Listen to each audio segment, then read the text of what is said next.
हामी हेर्न सक्छौँ। यहाँनिर सरकारी गाडी जलिरहेको हामी हेर्न सक्छौँ। ओ माई गॉड, के भयो?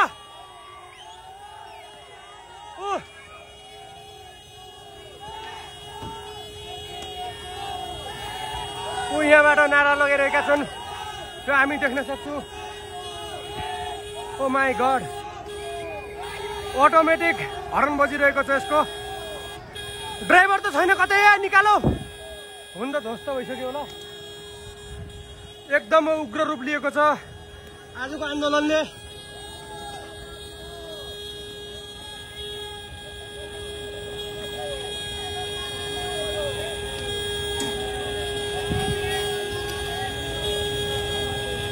त्यो गाडी यसरी जलाएको छ, हेर्न सक्छौँ साथीहरू हामी। माई गॉड, नेपालमा त्यस्तो जनआन्दोलन होला भन्ने सोचिरहेको छु मैले। यहाँनिर प्रहरीहरू त्यहाँसम्म पुगिसकेका छन्।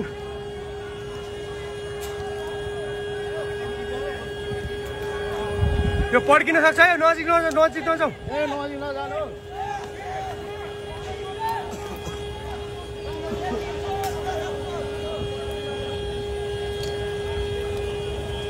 यहाँनिर हेर्न सक्छु दर्शकबिनहरू आजको।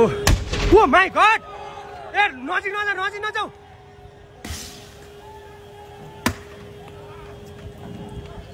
नजिक नजाऊ है, नजिक नजाऊ।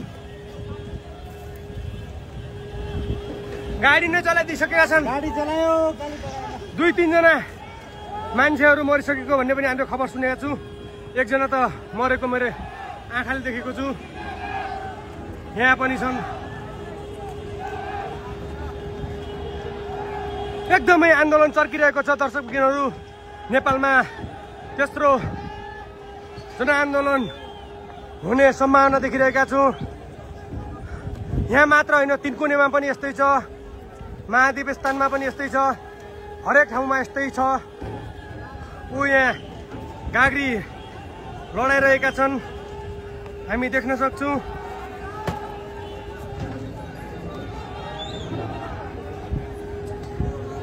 यो माधव नेपालको गाडी हो भन्ने खबर पाएका छु, तर हुन पनि सक्छ, नहुन पनि सक्छ। आग लागेको गाडीमा ढुङ्गा प्रहार हुँदैछ फेरि।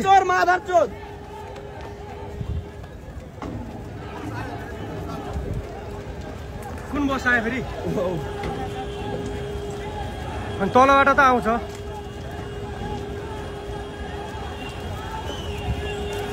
आमामा मेढा लागिसक्यो।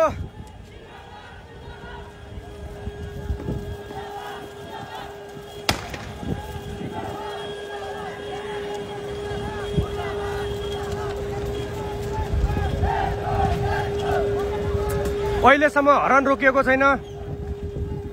ओ अगाडि नआइज।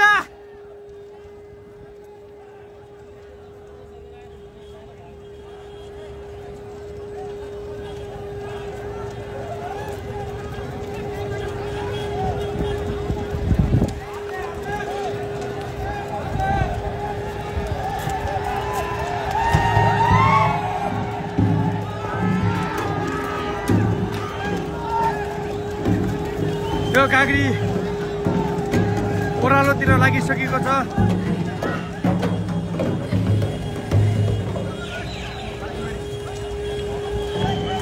त्यो बालकुमारी नजिकै रहेको पुलको अगाडिपट्टि यो गाडी हेर्न सक्छौँ हामी।